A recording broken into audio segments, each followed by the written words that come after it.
At Christmas, all the children received gifts except mine.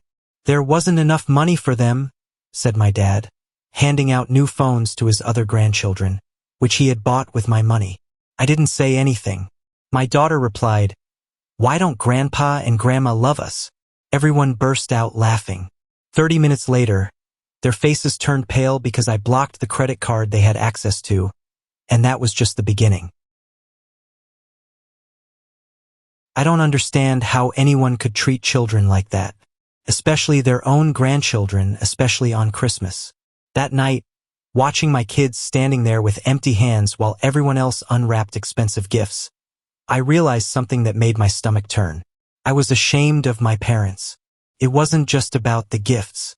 It was everything leading up to it. The fake smiles, the forced traditions, the favoritism that had always been there, but never this loud. My daughter Lily and my son Jake had baked cookies for my parents the day before. Jake even wrote a card. They were excited on the drive over. I was dreading it, but I didn't want to ruin their mood. We walked into chaos. My sister Karen was already there with her 3 kids, tearing through wrapping paper like animals at feeding time. My cousins had shown up too, acting like they owned the place. My mom beamed at everyone except my kids. My dad was passing out the big surprises. He handed a brand new phone to Karen's oldest, then another, then one to the youngest. My cousins got earbuds, fancy watches. Everyone was cheering. I stood there waiting. Maybe they had something smaller set aside for Lily and Jake. I would have been fine with anything. Then Dad looked up and shrugged. "There wasn't enough money this year," he said. I stared at him. No apology, no explanation. He didn't even try to look sorry. Just moved on to pouring himself a drink. I glanced over at my kids. Lily blinked, confused. Jake kept holding the snow globe he had wrapped. They didn't say anything. They just watched. Then Lily asked loud enough for everyone to hear, "Why don't Grandpa and Grandma love us?" And they laughed. Not everyone, but enough of them. Karen, my mom, a couple cousins. That kind of smug, dismissive laughter you never forget. I didn't laugh. I didn't even move. I just took out my phone and opened the bank app. They didn't know it, but all those gifts, those drinks, that grocery delivery my mom bragged about last week, paid for by a credit card. They had access to my credit card. The one they used like it was their right. Not anymore. I tapped once and shut it off just like that. Quiet switch. And I waited. About 30 minutes later, my dad tried to place an order on his phone. He checked the screen, tried again. His face went pale. Then Mom checked her phone. Same look. Karen noticed and came over, whispered something to them. Suddenly, everyone was nervous, glancing around, stealing looks at me like I was a stranger in my own family. I didn't say a word. I helped my kids gather their things, made sure they had their coats. The evening wasn't over, but for me it was finished. And for them it was just the beginning. We didn't leave right away. I could have, but I wanted them to sit in it a little longer.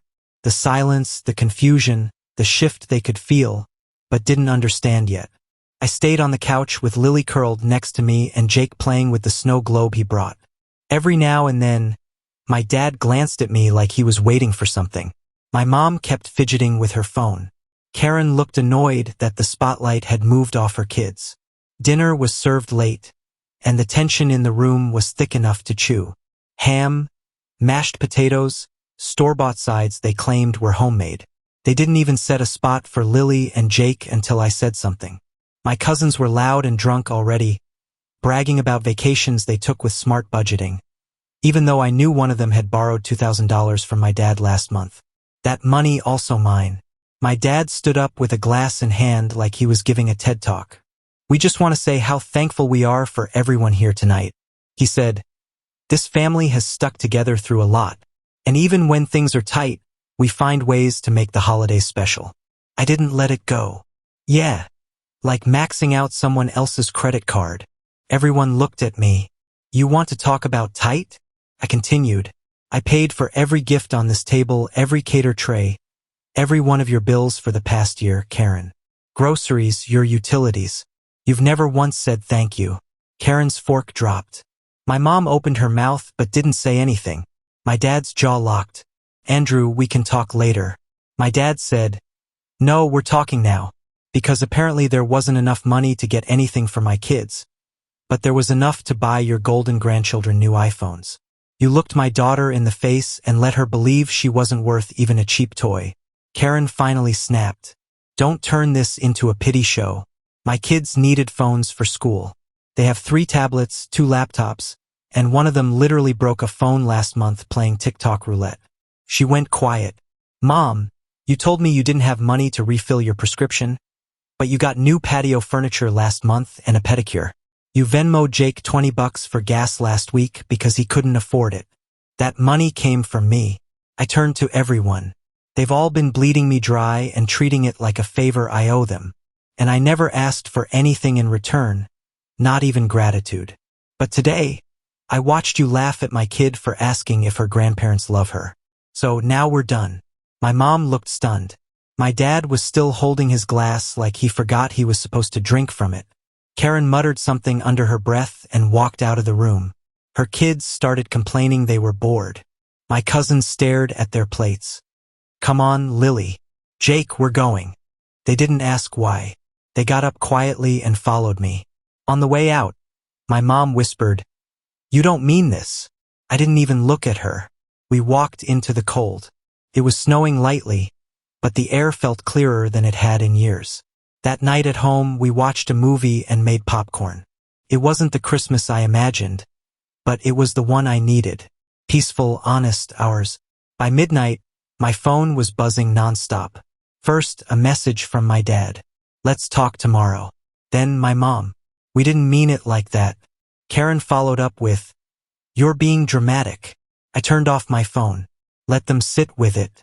Let them realize what it's like when the person they leaned on finally stands up. And I wasn't finished yet. The next morning was the kind of quiet I hadn't realized I missed. No noise, no fake cheer. No pretending to get along with people who made it clear we weren't wanted. Just pancakes, warm syrup, and my kids laughing at some cartoon while I sipped my coffee in peace. That quiet lasted until about 9:10 a.m. The doorbell rang. I didn't move. Lily peeked through the blinds and said, it's Grandma.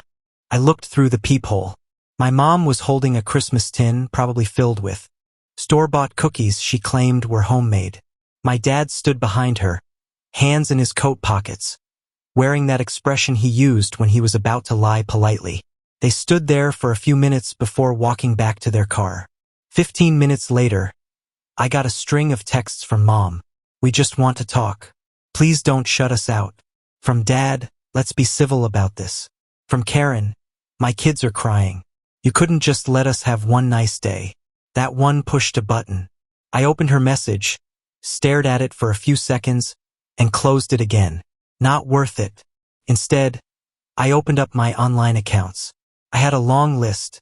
My parents' internet, Karen's electric bill, her grocery delivery service, even the gas card she used weekly. I removed my card from every single one. No text, no warning, just done. Then I sat down and opened a spreadsheet. Line by line, I pulled up every payment I'd made over the last 2 years. Every bill I covered, every Cash App transfer, every time they said they pay me back when things got better. I wrote it all down. The amount totaled just over $34,000. $34,000 I could have put toward my kids' college funds or our own house or literally anything else. I printed the list and highlighted every payment tied to one of them. Then I scanned it and emailed it out. Subject line, just so we're clear. I sent it to my parents, to Karen. I printed a copy and left it in my parents' mailbox the next morning before taking Lily and Jake sledding. Around noon, Karen called me. I didn't pick up. She called again, then again, and finally left a voicemail full of shouting, accusing me of embarrassing her, of turning everyone against her, of being vindictive over just some phones. My mom texted saying, we needed a family meeting like this was an HR dispute. My dad, in his usual emotionally distant way, wrote, you didn't have to take it this far. We never asked for all that help. Exactly. They never asked. They just expected. And now, for the first time, they were realizing they didn't get to anymore. By Friday, the cousins were involved. One of them messaged me saying, it's Christmas. Can't you just move past it? Another sent a group text suggesting a family mediation session. I blocked them both. Meanwhile, I spent the week doing things with my kids we never seemed to have time for. We went ice skating, made our own ornaments, stayed up late watching movies. No drama, no guilt, just peace. On Saturday, I got a new message from Karen. The power is out. I don't have the money to pay it. Are you seriously going to leave your nieces and nephews in the dark? I didn't respond. By Sunday, she was threatening to go public. I laughed. What would she say? My brother stopped paying my bills after I let our parents humiliate his kids on Christmas. Let her try. For the first time in years, I didn't feel like I owed them anything. And that terrified them. They weren't just desperate. They were panicking because now they'd have to figure out how to live without the person they'd quietly built their whole system around. And I hadn't even touched the trust fund yet. By Monday, the texts turned into voicemails. The voicemails turned into long, pleading emails. My dad even wrote a letter and left it in my mailbox. Handwritten. He hadn't done that since I was a teenager. It started off polite. We miss you. This isn't how things should be. Let's sit down like adults. Then it shifted to guilt. Family is all we have. Don't punish your parents for trying their best. And finally, a threat disguised as concern. Think about what kind of example you're setting for your kids, Andrew. That was the one that broke the last bit of patience I had. I printed out that email. I took it to the kitchen table, sat down with Lily and Jake, and read it out loud. I wanted them to hear the way people twist things. The way people who've taken advantage of kindness tried to flip it on you when you stop letting them. Jake looked up and asked, "Are we going back to Grandma and Grandpa's?" "No," I said. "Not for a while. Maybe not ever." And that was the truth. Later that night, I got a message from one of the cousins, Lauren, the only one who didn't say anything nasty when I walked out on Christmas. She said, "I just want to say I saw what happened and you did the right thing. It was awful the way they treated your kids. I'm sorry I didn't speak up. It wasn't much, but it meant something. For the first time in this whole mess, someone saw it for what it was." I decided then that it was time to really speak up. That week, I wrote a long post on a private family Facebook group. I laid out everything. The payments, the manipulation, the way my kids were ignored. I didn't name call. I didn't rant. I just told the truth. Then I logged off. By the next day, I had 10 unread messages. Some were from extended relatives who had no idea what had been going on and were shocked. A few had their own stories of being used and pushed around by my parents or Karen. Others told me I should have kept things in the family like this was some kind of secret shame we were supposed to carry together. I didn't respond to any of them. Meanwhile, Karen was spiraling. She sent another message saying the food stamps hadn't come through and the kids didn't have groceries. I knew it was a lie. She always used that line to get me to send something fast. I forwarded her the number for a local food pantry. A few hours later, she called again. This time, I answered not to argue, just to say one thing. You've got 3 kids. You had years of help. You burned the bridge. It's gone. Figure it out. She started crying, begging, saying I was leaving her to drown. Then she brought up our childhood, our dad. How we were raised to look out for each other. We weren't, I said. We were raised to look out for him and then for you, and I hung up. That night my mom called. I let it ring. Then I played her voicemail. Her voice was shaking, not angry, just scared. "Andrew, we don't know what to do. Your dad tried to take out a loan and got denied. We're behind on the mortgage. We can't make it work without you." That was the moment I realized something. It had never been about love or respect. It was about control. They kept me close not because they cared, but because I kept them afloat. Now they were drowning and I was finally breathing. By the end of that week, their world was starting to collapse quietly, then loudly. Karen's landlord posted a notice on her door for unpaid rent. She tried calling me again, but I blocked her number. She started messaging from a different one, then from her boyfriend's. Eventually, she made a new Facebook account just to send me a 3-paragraph message about how I was tearing our family apart over some toys. But I didn't answer. I was done explaining the obvious. Then came the unexpected twist. On Friday afternoon, I got a call from a number I didn't recognize. I ignored it at first, but it rang again. Then a third time. On the fourth ring, I picked up, ready to tell whoever it was that I wasn't interested. "Is this Andrew?" the voice asked. It was a woman. Calm, polite, firm. "Yes. This is Patricia Morales from the State Department of Social Services. We received a report involving your niece and nephews." My heart skipped. "I'm sorry. Your report?" "I can't give many details, but I can tell you that someone reported potential neglect, lack of food, no heat, missed school days. It was anonymous, but your name came up as a possible relative with knowledge of the situation." It hit me all at once. Karen must have spun the situation so far out of control that someone outside the family noticed. A neighbor, maybe a teacher, someone saw through her performance. I gave the woman everything I knew. The help I'd given, the cutoff, the warning signs. She asked if I would be willing to take temporary guardianship if things escalated. I didn't say yes right away.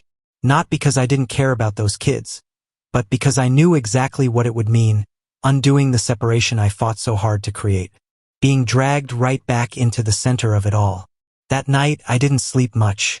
I kept thinking about those kids, how they didn't choose any of this, how they were raised by someone who expected everyone else to fix her messes, and how even now they were still probably sitting in that house with the heat off, hungry, waiting for help that wasn't coming. The next morning, I took Lily and Jake out for breakfast.